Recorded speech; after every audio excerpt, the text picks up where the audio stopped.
bonjour à tous. Je dirais que je me sens profondément romancier, l'âme chevillée à l'inspiration littéraire.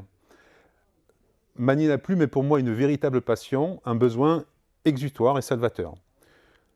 L'universalité étant la base même de mon écriture, j'aime faire frissonner le lecteur tout en le faisant voyager. Si le roman policier, parfois polar, parfois thriller, est le genre littéraire que j'ai choisi pour correspondre avec le lecteur, ce n'est pas le fruit du hasard, car ce choix résulte d'une subtile adéquation entre mon imagination créatrice et mon vécu d'enquêteur de la police judiciaire.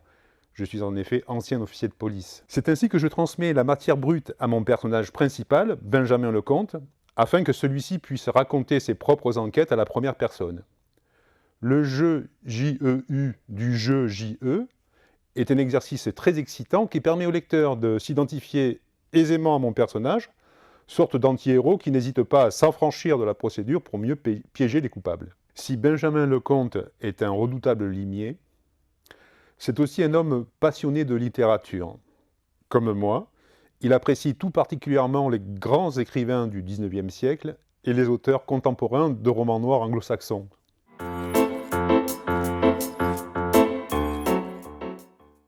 Alors, Double appât pour guet-apens est mon 8e ouvrage qui vient de paraître dans la collection noire des éditions L'Harmattan.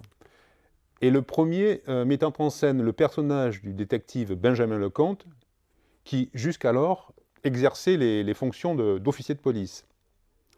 Il était en poste au bureau des affaires réservées du ministère de l'Intérieur, place Beauvau à Paris, et aucune affaire criminelle ne lui résistait. Les contraintes administratives et procédurales auront néanmoins raison de son engagement. C'est ainsi que, désabusé par son boulot de flic, mais ayant toujours soif de justice et de vérité, Benjamin Lecomte devient son propre patron en ouvrant une agence de détectives à Paris. Lorsque Marilyn Zamer, sa première cliente, fait irruption dans son bureau, il est loin d'imaginer l'enquête hors norme qui l'attend.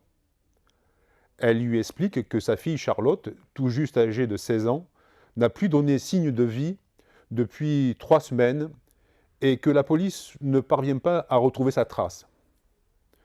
Il faut dire que l'hypothèse d'une fugue est largement privilégiée. Le nouveau privé, lui, prend cette disparition au sérieux et se lance à la recherche de l'adolescente avec résolution. D'autant que les règlements de compte se succèdent dans l'entourage de la jeune fille. Et puis, il découvre l'étonnante personnalité de Charlotte et les véritables raisons de son silence. Alors qu'il est sur le point de la localiser, un événement inattendu fait basculer l'enquête. Mais là, je n'en dirai pas plus.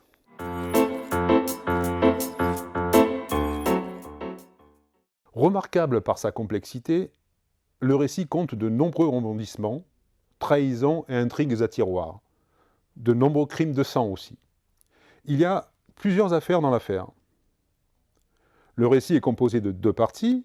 Dans la première, l'humour est plutôt noir et tous les personnages sont désabusés, voire résignés.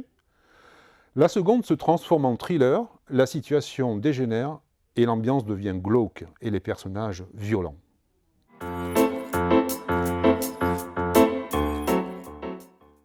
Oui, chacun de mes ouvrages est un prétexte à un regard sur la société, à une approche psychologique de l'être humain, au traitement d'une question particulière, d'un sentiment, la vengeance, l'infidélité, la spiritualité, etc.